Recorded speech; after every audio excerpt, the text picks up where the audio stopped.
ಎಲ್ರಿಗೂ ನಮಸ್ಕಾರ. ನಾನು Veena Ramesh. Welcome to my YouTube channel. ಎಲ್ರಿಗೂ ಬೆಳಕಿನ ಹಬ್ಬ ದೀಪಾವಳಿಯ ಹಾರ್ದಿಕ ಶುಭಾಶಯಗಳು. ಹಾಗೆ ದೀಪಾವಳಿ ಹಬ್ಬದ ಲಾಸ್ಟ್ ಡೇ ಶಾಪಿಂಗು ಇದು. ಜಾಸ್ತಿ ಏನು ಶಾಪಿಂಗ್ ಏನಿಲ್ಲ, ಬಳೆಗಳು ಹಾಗೆ ಮೆಹಂದಿ ಈ ತರದ್ದು ಚಿಕ್ಕ ಪುಟ್ಟ ವಸ್ತುಗಳು. ನಮ್ಮ ಬೇಕರಿ ವರ್ಕರ್ಸ್ಗೆ ಬಟ್ಟೆ ತರೋಣ ಅಂತ ಹೋಗಿದ್ದು. ಇವಾಗ ತುಂಬಾ ಟ್ರೆಂಡಿಂಗ್ ಅಲ್ಲಿ ಇರುವಂತ ರೈನ್ ಡ್ರಾಪ್ ಬಳೆಗಳನ್ನ ತಗೋಣ ಅಂತ ಬಂದ್ವಿ. ಎಷ್ಟೇ ಕಲರ್ಫುಲ್ ಆಗಿ ಮೆಟಲ್ಸ್ ಬಳೆಗಳಿದ್ರು ಗಾಜಿನ ಬಳೆಗಳಿಗೆ ರೆಸ್ಪೆಕ್ಟ್ ಜಾಸ್ತಿ, ಮತ್ತೆ ಅದೇ ಚೆನ್ನಾಗಿ ಕಾಣಿಸುತ್ತೆ ಕೂಡ ಕೈಗೆ. ಸೊ ಇವಾಗಂತೂ ಈ ರೈನ್ ಡ್ರಾಪ್ ಬಳೆಗಳಂತೂ ತುಂಬಾನೇ ಫೇಮಸ್ಸು, ಮತ್ತೆ ನೋಡಕ್ಕೆ ಅಷ್ಟು ಗಟ್ಮುಟ್ಟಾಗೂ ಇದೆ. ಬಳೆಗಳು ಅಷ್ಟು ಬೇಗ ಈಸಿಯಾಗಿ ಒಡೆದೋಗೋದಿಲ್ಲ. ಇಲ್ಲಿ ಗ್ಲಾಸ್ ಬಳೆಗಳನ್ನ ವೇರ್ ಮಾಡೋ ಅಂತವ್ರಿಗೆ ಮಾಡಿಸಿದ ಬಳೆಗಳು ಇದು. ಮುಂಚೆ ಎಲ್ಲ ಕಟಿಂಗ್ಸ್ ಬಳೆ ಅಂತ ಅದು ಕೂಡ ಎಷ್ಟೇ ಸ್ಟ್ರಾಂಗ್ ಆಗಿರೋದು, ಬೇಗ ಒಡೆದೋಗ್ತಾ ಇರಲಿಲ್ಲ. ಆ ಡಿಸೈನ್ ಕೂಡ ತುಂಬಾ ಚೆನ್ನಾಗಿರೋದು. ಅದೇ ರೀತಿ ಈ ಬಳೆಗಳು ಕೂಡ ರೈನ್ ಡ್ರಾಪ್ ಬಳೆಗಳು ತುಂಬಾನೇ ಚೆನ್ನಾಗಿದೆ. ಹೆಸರಿಗೆ ತಕ್ಕನಾಗಿ ಮಳೆ ಹನಿ ನೋಡ್ದಂಗೆ ಇದೆ. ತುಂಬಾನೇ ಚೆನ್ನಾಗಿದೆ. ಎಲ್ಲಾ ತರದ ಕಲರ್ ಕೂಡ ಸಿಗುತ್ತೆ. ಅದಲ್ದಲೆ ದೀಪಾವಳಿ ಹಬ್ಬಕ್ಕೆ ಅಂತ ಆಫರ್ ಬೇರೆ ಆಗಿದೆ. ನಾರ್ಮಲ್ ಆಗಿ ಈ ಬಳೆಗಳು 150, 180 ಒನ್ ಡೈಸನ್ ಇರುತ್ತೆ. 200 ರೇಟ್ ಇರುತ್ತೆ. ಬರೀ 99 ರುಪೀಸ್ಗೆ ಹಾಕಿದ್ರು. ನಾನೊಂದು 4 ಸೆಟ್ ತಗೊಂಡೆ ಈ ಬಳೆನ.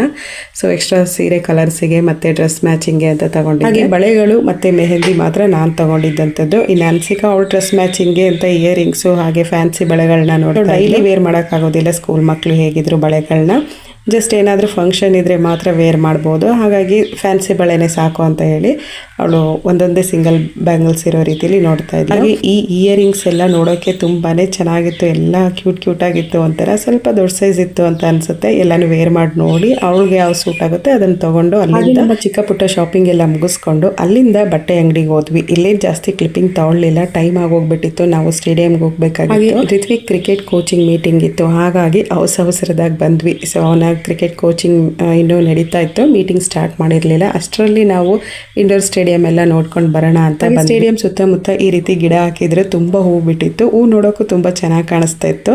ಮತ್ತೆ ಈ ರೀತಿ ಕ್ಲಿಪ್ ಎಲ್ಲ ಇವಾಗ ತುಂಬಾ ಟ್ರೆಂಡಿಂಗಲ್ಲಿ ಇದೆಯಲ್ವಾ. ಸೊ ಫ್ಲವರ್ ಕ್ಲಿಪ್ ಎಲ್ಲ ತುಂಬಾ ಟ್ರೆಂಡಿಂಗಲ್ಲಿದೆ ಇವಾಗ.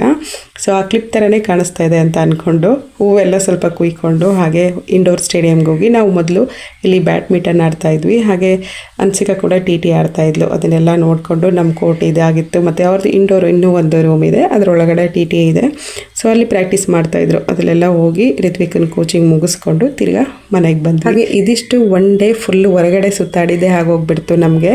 ಹಾಗೆ ಇಲ್ಲಿಂದ ದೀಪಾವಳಿ ಹಬ್ಬದ ಪ್ರಿಪ್ರೇಷನ್ ಆಗಿರುತ್ತೆ. ಸೊ ಹಬ್ಬಕ್ಕೆ ಅಂತ ಎಣ್ಣೆ ತಿಂಡಿ ಏನು ಮಾಡೋಕ್ಕೆ ಹೋಗಲಿಲ್ಲ. ಇರೋದೇ 4 ಜನ, ಮಾಡಿದ್ರು ಬೇಗ ಖಾಲಿ ಆಗೋದಿಲ್ಲ. ಸೊ ಹಾಗಾಗಿ 4 ಜನಕ್ಕೆ ಏನು ಮಾಡೋದು, ಒಬ್ಬರು ಅದು ಬೇಕು ಅಂತಾರೆ, ಒಬ್ರು ಇದು ಬೇಕು ಅಂತಾರೆ ಅಂದ್ಕೊಂಡು ಬೇಕರಿಲೇ ತಂದ್ರಾಗುತ್ತೆ. ಚಕ್ಲಿ ಗರ್ಜಿಕಾಯಿ ಎಲ್ಲ ತೊಗೊಂಡು ಬಂದ್ರಾಗುತ್ತೆ ಅಂತ ಮಕ್ಳಿಗೆ ಏನು ಬೇಕು ಅಂತ ಕೇಳಿದೆ. ಅವರು ಒಬ್ಬಿಟ್ಟು ಮಾಡಿಕೊಡಿ ಹಾಗೆ ಜಾಮೂನ್ ಮಾಡಿಕೊಡಿ ಅಂತ ಇಬ್ಬರು ಒಂದೊಂದು ಹೆಸರು ಹೇಳಿದರು.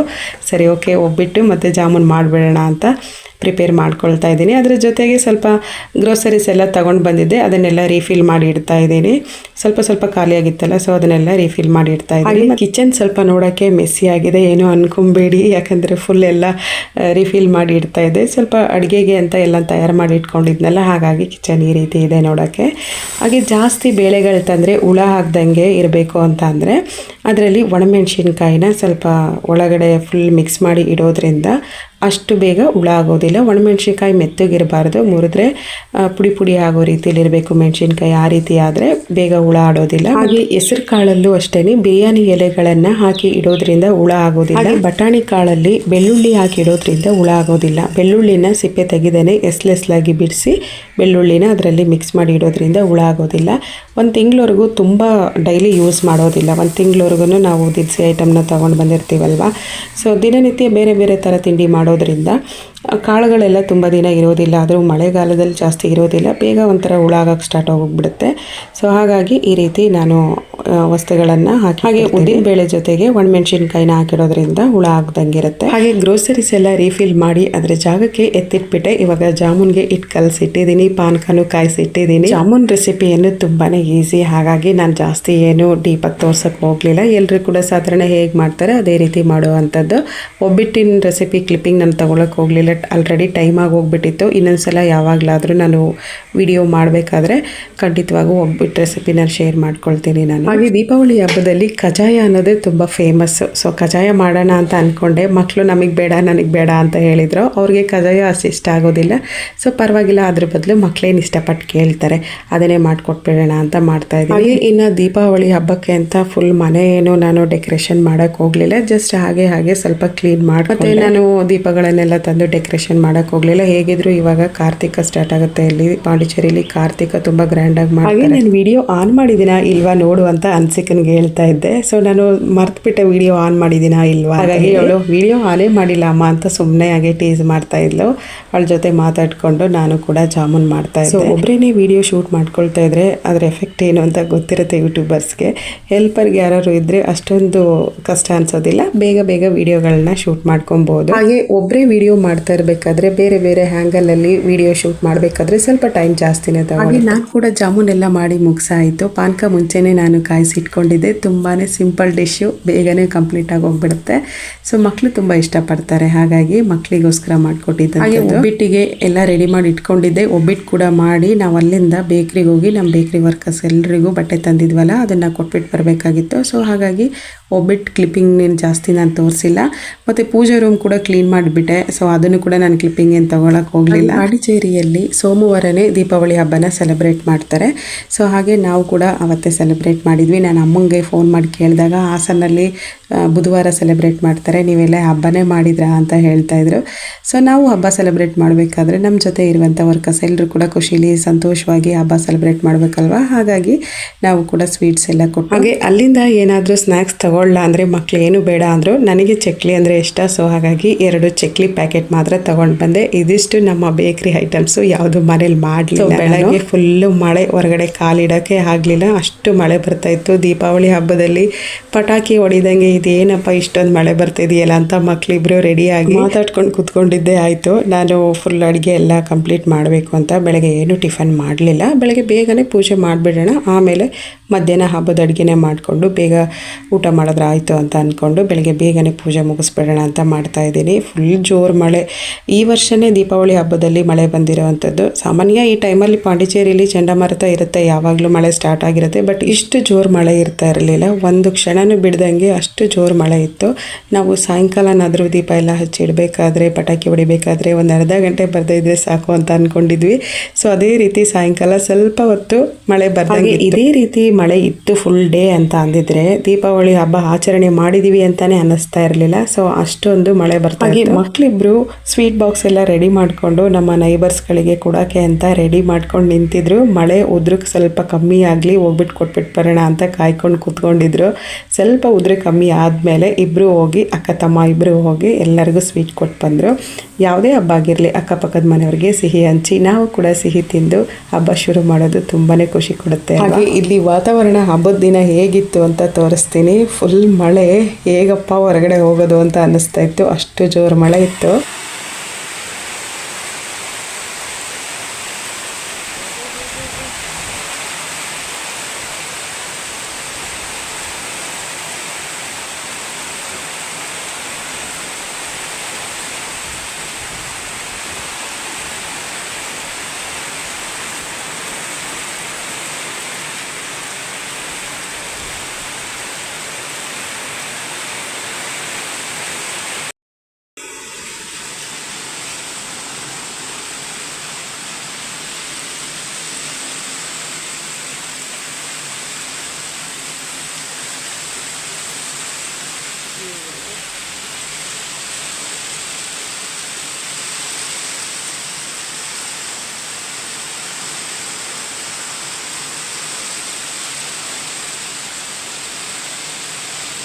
ಮಕ್ಕಳಿಬ್ರು ಫುಲ್ಲು ಖುಷಿಲಿದ್ದರು, ಪಟಾಕಿ ಹೊಡಿಬೇಕು ಅಂತ. ಈ ರೀತಿ ವಾತಾವರಣ ಇದ್ದರೆ ಹಬ್ಬ ಹೇಗೆ ಸೆಲೆಬ್ರೇಟ್ ಮಾಡೋಕ್ಕಾಗುತ್ತೆ ಅಂತ ಅನ್ನಿಸ್ಬಿಡ್ತು ನನಗೆ.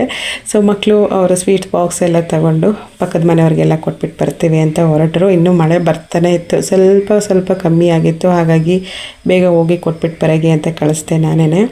ಸೊ ಫೈನಲಿ ಈವ್ನಿಂಗ್ ಟೈಮು ಒಂದು 4 o'clock ಸ್ಟಾರ್ಟ್ ಮಾಡ್ಕೊಂಡ್ವಿ ನಾವು ದೀಪ ಎಲ್ಲ ಹಚ್ಚಿ.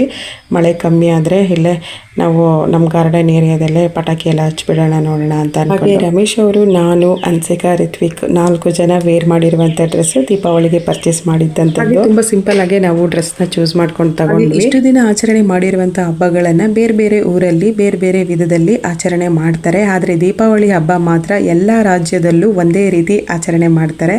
ಸೊ ನಮ್ಮ ಭಾರತ ದೇಶದಲ್ಲಿ ಭಾರತೀಯರೆಲ್ಲರೂ ಸೇರಿ ಒಟ್ಟಾಗಿ ಆಚರಣೆ ಮಾಡುವ ಹಬ್ಬ ಅಂದರೆ ದೀಪಾವಳಿ ಹಬ್ಬ ಆಗಿರುತ್ತೆ. ಖುಷಿ ಅನಿಸುತ್ತೆ ಹಬ್ಬನ ಆಚರಣೆ ಮಾಡಬೇಕಾದ್ರೆ ಅಲ್ವಾ. ಹೊಸ್ತಿಲ್ ಹತ್ರ ಬೆಳಗ್ಗೆ ಪೂಜೆ ಮಾಡಬೇಕಾದ್ರೇ 2 ದೀಪನ ಹಚ್ಚಿಟ್ಟಿದ್ದೆ. ಬಟ್ ಇವಾಗ ದೀಪ ಹಚ್ಚಿಡೋಣ ನೋಡೋಣ ಪೋರ್ಟಿಕದಲ್ಲಿ ದೀಪಗಳನ್ನ ಹಚ್ಚಿಡೋಣ ಅಂತ ಮಳೆ ಗಾಳಿಗೆ ದೀಪಗಳು ನಿಲ್ತಾ ಇರಲಿಲ್ಲ. ಸೊ ಹಾಗಾಗಿ ಮನೆ ಒಳಗಡೆನೆ ಟೀಪಾಯ್ ಮೇಲೆ ಹಾಗೆ ಡೈನಿಂಗ್ ಟೇಬಲ್ ಮೇಲೆ ಸೈಡ್ ಟೇಬಲ್ ಮೇಲೆ ಹಾಗೆ ನಾವು ಆಚರಣೆ ಮಾಡುವಂಥ ಹಬ್ಬಗಳನ್ನು ಯಾವ ಕಾರಣಕ್ಕಾಗಿ ಮಾಡ್ತೀವಿ, ಈ ಹಬ್ಬಗಳೆಲ್ಲ ಹೇಗೆ ಬಂತು ಅಂತ ಮಕ್ಕಳ ಮನಸ್ಸಲ್ಲಿ ಕುತೂಹಲನ ಉಂಟು ಮಾಡುತ್ತೆ. ಹಾಗೆ ಏನಕ್ಕೆ ಈ ಮಾತು ಹೇಳ್ತಾ ಇದ್ದೀನಿ ಅಂದರೆ, ರಿತ್ವಿಕ್ ಸ್ಕೂಲಲ್ಲಿ ದೀಪಾವಳಿ ಹಬ್ಬನ ಏನಕ್ಕಾಗಿ ಆಚರಿಸ್ತೀವಿ ಅಂತ ಅವ್ರಿಗೆ ಸ್ಟೋರಿ ಮೂಲಕ ಹೇಳ್ಬೇಕಾಗಿತ್ತು. ಆ ರೀತಿ ಒಂದು ಕಾಂಪಿಟೇಷನ್ ಇಟ್ಟಿದ್ರು. ಅಲ್ಲಿ ಪ್ರೈಸ್ ಇದೆ, ಕರೆಕ್ಟಾಗಿ ಹೇಳ್ದವರಿಗೆ ಪ್ರೈಸ್ ಇದೆ ಅಂತ ಹೇಳಿದ್ರಂತೆ. ಹಾಗಾಗಿ ಮನೇಲಿ ಬಂದು ನನ್ನ ಹತ್ರ ಕೇಳ್ತಾ ಇದ್ದ, ದೀಪಾವಳಿ ಹಬ್ಬನ ಏನಕ್ಕಾಗಿ ಆಚರಿಸ್ತೀವಿ ಅಮ್ಮ ಅಂತ ಹೇಳಿ. ದೀಪಾವಳಿ ಯಾವುದೇ ಹಬ್ಬ ಆಗಿರಲಿ, ಮಕ್ಕಳಿಗೆ ಕರೆಕ್ಟಾಗಿ ನಾವು ಈ ರೀತಿ ಹಬ್ಬಗಳನ್ನು ಈ ರೀತಿ ಆಚರಣೆಯಲ್ಲಿ ಬಂದಿದ್ದು ಈ ರೀತಿ ಆಚರಣೆ ಮಾಡಬೇಕು ಅಂತ ಹೇಳ್ಕೊಟ್ವಿ ಅಂತ ಅಂದರೆ ತುಂಬ ನೀಟಾಗಿ ಅರ್ಥ ಮಾಡ್ಕೊಳ್ತಾರೆ. ಸೊ ಹಬ್ಬದ ಆಚರಣೆಗಳನ್ನು ಯಾಕಾಗಿ ಮಾಡ್ತಾ ಇದ್ದೀವಿ, ಏನಕ್ಕೆ ಬಂತು ಈ ಹಬ್ಬ ಅಂತ ಹೇಳ್ದೇ ಸುಮ್ಮನೆ ದೊಡ್ಡವ್ರು ಹೇಳಿದ್ರು ನಾವು ಮಾಡಬೇಕು, ನಾವು ಮಾಡ್ತಾ ಇದ್ದೀವಿ ಅಂತ ಅಂದರೆ ಮಕ್ಕಳಿಗೆ ಅರ್ಥನೇ ಆಗೋದಿಲ್ಲ. ಸೊ ಅವ್ರ ಮನಸ್ಸಲ್ಲಿ ಒಂದು ಕ್ವಶನ್ ಮಾರ್ಕ್ ಹಾಗೆ ಉಳಿದ್ಬಿಡುತ್ತೆ. ಸೊ ದೀಪಾವಳಿ ಹಬ್ಬನ ಏನಕ್ಕೆ ಮಾಡ್ತಾ ಇದ್ದೀವಿ, ರಾಮರು ಅಯೋಧ್ಯೆಗೆ ತಿರುಗಿ ಬಂದಂಥ ಆ ಶುಭ ದಿನನ ದೀಪಾವಳಿ ಹಬ್ಬವಾಗಿ ನಾವು ಆಚರಣೆ ಮಾಡ್ತೀವಿ. ಅದ್ರ ಜೊತೆಗೆ ನರಕಾಸುರನ ಸಂಹಾರ ಮಾಡಿದ್ದಂಥ ಒಂದು ದಿನ. ಸೊ ಅದಕ್ಕಾಗೂ ಕೂಡ ನಾವು ದೀಪಾವಳಿ ಹಬ್ಬನ ಆಚರಣೆ ಮಾಡ್ತಾ ಇದ್ದೀವಿ. ಹಾಗೆ ಇದ್ರ ಜೊತೆಗೆ ಇನ್ನೊಂದು ಕ್ವಶನ್ ಕೂಡ ಅವನಿಗೆ ಉಟ್ಕೊಳ್ತು. ಏನಕ್ಕೆ ಅಂತ ಅಂದರೆ, ಶ್ರೀರಾಮರು ಅಯೋಧ್ಯೆಗೆ ಬಂದಂಥ ಶುಭ ದಿನನ ನಾವು ದೀಪಾವಳಿ ಹಬ್ಬವಾಗಿ ಆಚರಿಸ್ತೀವಿ ಅಂದರೆ, ಇವಾಗಂತೂ ಎಲ್ಲ ಥರದ ಕಾರ್ಟೂನಲ್ಲೂ ರಾಮಾಯಣ ಹಾಕ್ತಾರೆ. ಆಲ್ಮೋಸ್ಟ್ ಎಲ್ಲ ಮಕ್ಕಳಿಗೂ ರಾಮಾಯಣ ಗೊತ್ತಿರುತ್ತೆ.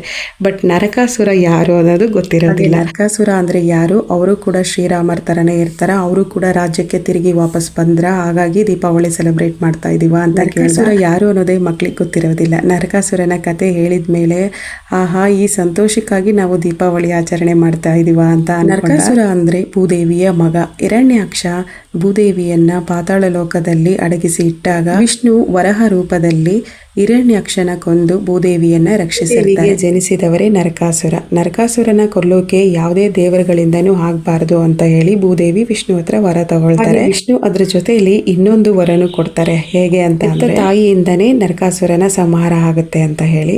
ಸೊ ಭೂದೇವಿ ಒಂದು ಕ್ಷಣ ಯೋಚನೆ ಮಾಡ್ತಾರೆ, ಯಾರಾದರೂ ಎತ್ತು ತಾಯಿ ತನ್ನ ಮಗನ ಕೊಲ್ಲಕ್ಕೆ ಸಾಧ್ಯನಾ ಅಂತ. ಇದೆಲ್ಲ ನಡೆದಿರುವಂಥದ್ದು ತ್ರೈತ ಯುಗದಲ್ಲಿ.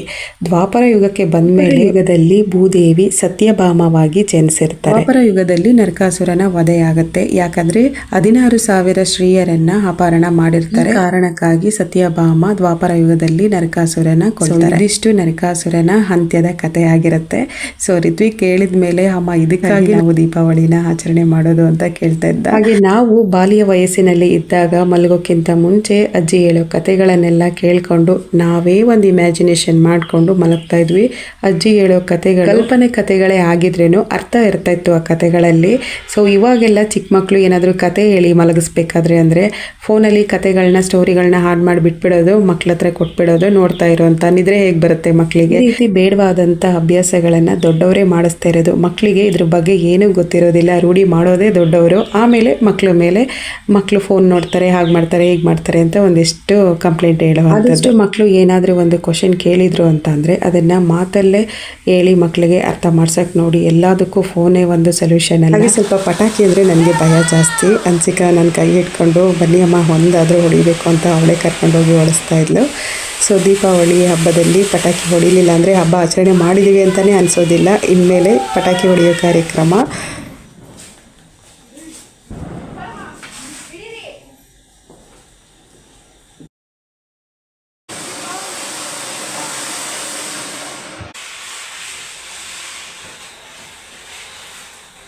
ಹಾಗೆ ನೀವೆಲ್ಲರೂ ದೀಪಾವಳಿ ಹಬ್ಬನ ಹೇಗೆ ಆಚರಿಸಿದ್ರಿ ಅಂತ ಕಮೆಂಟಲ್ಲಿ ತಿಳಿಸಿ. ಈ ವ್ಲಾಗ್ ಇಷ್ಟ ಇದ್ದರೆ ನನ್ನ ಚಾನಲ್ನ ಸಬ್ಸ್ಕ್ರೈಬ್ ಮಾಡಿಕೊಂಡು ಪಕ್ಕದಲ್ಲಿರುವ ಬೆಲ್ ಐಕಾನ ಕ್ಲಿಕ್ ಮಾಡಿದ್ರೆ ನನ್ನ ಎಲ್ಲ ವಿಡಿಯೋಗಳ ನೋಟಿಫಿಕೇಶನ್ ನಿಮಗೆ ಬರುತ್ತೆ. ಸಿಗೋಣ ಮುಂದಿನ ವ್ಲಾಗಲ್ಲಿ. Thank you for watching and subscribe my channel.